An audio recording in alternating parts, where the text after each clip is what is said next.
이사야 10장 28절에서 34절. 그가 아얏에 이르러 미그론을 지나 믹마스에 그의 장비를 두고 산을 넘어 게바에서 유숙하며 라마는 떨고 사울의 기부하는 도망하도다.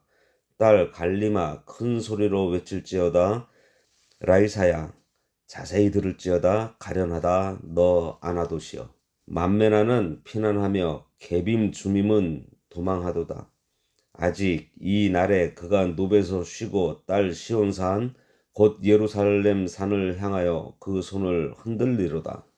보라, 주 만군의 여호와께서 혁혁한 위력으로 그 가지를 꺾으시리니 그 장대한 자가 찍힐 것이요 그 높은 자가 낮아질 것이며 쇠로 그 빽빽한 숲을 베시리니 레바논이 권능 있는 자에게 배임을 당하리라. 아멘.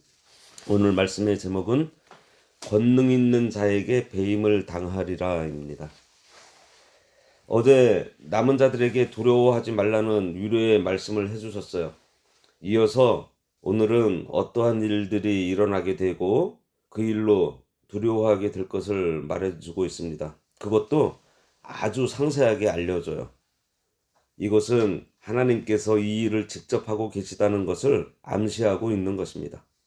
28절에서 32절까지에서는 아수르의 예루살렘 침략과 그때 남유다 사람들의 혼란된 모습을 예언하고 있어요.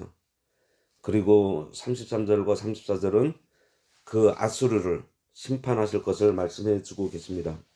28절부터 보면 아수르가 파죽지세로 쳐들어오게 될 것을 예언해요.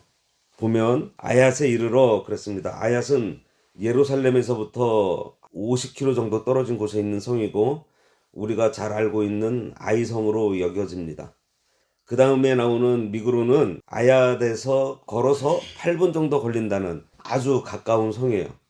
그리고 믹마스에 그의 장비를 두고 이제 믹마스는 예루살렘 동북쪽에 한 12km 정도 떨어진 곳에 있는데 이스라엘을 향해서 아수르가 저 북쪽에서부터 차례대로 지금 치고 내려오는 것을 알려주고 있습니다. 여기서 아스루 왕은 주전 701년 예루살렘을 침공한 산헤립을 가리키는 거예요. 지금 이사야는 예전에 이런 일이 있었다고 역사를 전하는 것이 아니고 앞으로 일어날 일을 예언하고 있는데 아수르가 어디를 쳐서 예루살렘까지 오게 되는 것을 순서대로 상세하게 지금 알려주고 있어요. 이렇게 아수르 산헤립 왕의 출정길을 자세하게 언급해주고 있는 것은 천하를 호령한다고 하는 산헤립조차도 하나님의 섭리와 하나님의 작정 아래에 있고 하나님의 몽둥이에 불과하다는 것을 지금 알려주고 있는 것입니다.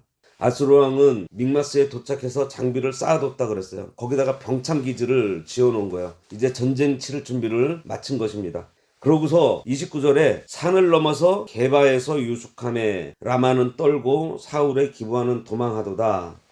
게바는 예루살렘에서 북동쪽으로 10km 정도 좀 떨어져 있고 라마는 약 8km쯤 점점 가까워지죠. 그리고 기부하는 약 3km쯤 떨어져 있는 성읍이에요. 그래서 아수르의 군대가 점점 예루살렘에 가까워지는 것을 보여주고 있어요. 그러면서 가까워지는 그 대적들을 보면서 남유다 백성들이 전체가 두려움과 공포에 휩싸이게 되는 것을 지금 보여주고 있습니다. 사울의 기부하는 사울의 고향이에요. 그곳까지 지금 아수르 침략군이 곧 간다는 것입니다. 그래서 기부하 사람들이 막 도망가기에 급급해요. 30절에 갈림은 게바와 예루살렘 사이에 위치한 성읍이에요. 그리고 큰 소리로 외치는 것은 공포와 두려움이 극단적인 표현입니다. 본문은 아수르 군대가 예루살렘에 거의 다 이르자 두려움의 극에 달했다는 것을 이런 큰 소리, 공포로 외치고 아우성치는 소리를 묘사하고 있어요. 거침없이 쳐들어오는 아수르 대군이 예루살렘에서 4km 떨어진 아나도까지 왔으니 전쟁을 곧 치러야 할 그 일의 눈앞에 바로 닥친 것입니다. 그래서 너희들은 가련하게 되었다. 그러한 얘기예요. 31절에 만메나는 피난하며 게밈 주민은 도망하도다. 만메나와 게밈은 예루살렘에서부터 2-3km 떨어진 지역입니다. 산헤립의 침입에 대한 유다 백성들의 선택은 오직 도망가는 것밖에 없어요. 그 정도로 두려움과 공포에 완전히 휩싸이게 될 것을 예언하고 있습니다. 32절에 그가 노베서 쉬고 딸 시온산 곧 예루살렘 산을 향하여 그 손을 흔들리로다. 여기서 그는 산헤립 왕입니다. 산헤립의 군대가 마침내 예루살렘 성이 바라다 보이는 노베에 이르러 마지막 전력을 정비하고 있는 모습을 묘사하고 있어요. 그 기세는 마치 당장이라도 손쉽게 예루살렘 성을 함락할 수 있는 것처럼 자신감에 가득 찬 여유를 보여주고 있습니다. 사실 사내립은 예루살렘까지 진군하는 동안에 이렇다 할 반격을 받지를 않았어요. 그냥 아주 손쉽게 여러 성들을 점령해 왔기 때문에 예루살렘도 쉽게 정복할 것이라고 생각한 것입니다. 이스라엘까지 오기 전에 그 전에 이방 나라를 침략하면서 왔잖아요. 14절에 보면은 뭐라 그랬어요? 새 없는 둥지에서 알을 꺼내듯이 하면서 왔다는 거예요. 아무런 저항을 받지 않고서 파죽지세로 내려오는 거예요. 어느 누구도 이 사내립을 대적할 사람이 없어요. 그러니 이제 점령이 임박했다고 기뻐서 그들이 예루살렘을 희롱하는 장면이 바로 이 말씀입니다. 다 이겨놓은 것이나 마찬가지라는 태도를 보이고 있어요. 따놓은 당상이라는 것입니다. 그러나 사람의 생각으로는 당연한 것 같이 보였지만 이때 하나님의 간섭하심이 나타나요. 아수르가 교만하게 큰 소리 치다가 하루 저녁에 18만 5천 명이 하나님의 천사의 손에 다 죽어버립니다. 24절에서 32절까지 볼 때에는 파죽지세로 쳐들어오는 아수르를 두려워하지 않을 사람이 없어요. 전쟁으로 일어날 참상을 생각하면 특히 당시 포악하다고 악랄하다고 하는 그 아수르의 위세는 대단했기 때문에 그들은 사시나무 떨듯이 떨 수밖에 없었습니다. 그러나 33절에서 34절 말씀은 어제 말씀하신 두려워하지 말라는 그 이유를 말해주고 있어요. 33절에 보면 보라 주 만군의 여호와께서 혁혁한 위력으로 그 가지를 꺾으시리니 그 장대한 자가 찍힐 것이요 그 높은 자가 낮아질 것이며 그랬습니다. 33절과 34절에서는 도저히 헤어날 수 없는 처지에 놓인 남유다를 구원하시는 하나님의 놀라운 위력을 언급하고 있는데 여기서 이사야는 하나님을 전쟁하는 장군의 모습으로 소개하고 있어요. 이것같이 여호와께서 직접 전쟁하는 모습은 이스라엘이 가나안에 입성할 때 첫 관문이었던 여리고 성을 정복하기 전에 여호수아에게도 나타난 적이 있었습니다. 여호수아 5장 13절에서 15절에 보면 여호수아가 여리고에 가까이 이르렀을 때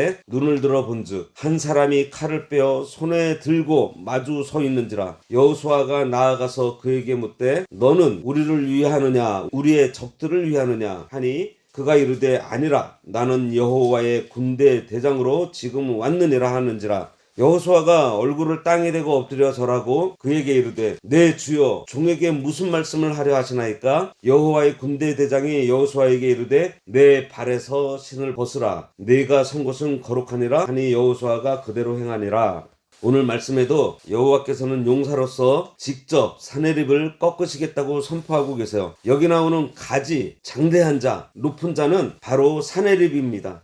이 가지는 꺾어버리고 그 장대한 자는 찍어버리고 높은 자는 낮아지게 된다 그랬어요. 사내립은 내가 한 손만 뻗으면은 이제 다 끝나버린다고 지금 생각을 하고 있습니다. 34절에 쇠로 그 빽빽한 숲을 베스리니 레바논이 권능 있는 자에게 배임을 당하리라. 빽빽한 숲과 레바논은 같은 의미의 말로 그 위세가 당당하고 엄청난 수로 이루어진 아수르 군대를 비유적으로 표현한 거예요. 따라서 하나님께서 레바논을 베어버리신다는 것은 아수르를 심판하실 것을 예언하시는 거예요. 자, 이 말씀은 아수르가 우연이 아닌 하나님의 섭리에 의해서 반드시 멸망하게 될 것을 선언하고 있는 것입니다. 실제로 주전 701년 아수르의 사내립이 대군을 이끌고 남유다를 침공했다가 하나님께서 치심으로 18만 5천 명이 하룻밤 사이에 다 죽어버리고 니느웨로 돌아갈 수밖에 없었고 사내립은 얼마 지나지 않아 아들들의 모반으로 죽게 됩니다. 그 뒤로 아수르는 연색도에는 내란으로 국력이 급격하게 쇠퇴하게 되고 결국 바벨론에 의해서 완전히 멸망하게 돼요. 하나님께서 지켜보시다가 손을 드시니 그렇게 강한 아수르지만 아무것도 아니었어요. 세상에 두려운 일들이 많이 있습니다. 하지만 성도인 우리가 믿음의 눈으로 세상을 보면 두려워할 것이 없어요.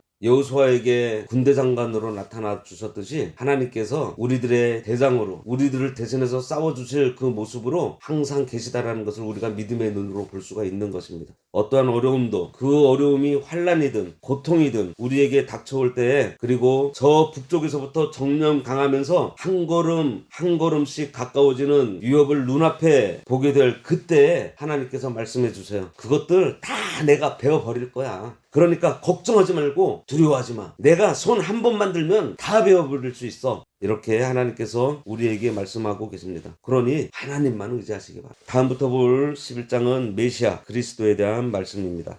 기도하겠습니다. 하나님 아버지, 이 험한 세상에 참 많은 두려움과 위협이 한 걸음 한 걸음씩 우리 앞에 다가오는 모습을 보면서 우리들이 보이는 현상을 보며 두려워할 것이 아니라 믿음의 눈으로 하나님께서 우리의 군대장관이 되어주시고 우리의 든든한 아버지가 되어주시는 것을 바라봄으로 두려워하지 말고 담대하게 이 복음의 사역을 잘 감당해 나가는 저희들 되도록 인도하여 주시옵소서. 예수님의 이름으로 기도드리옵나이다. 아멘.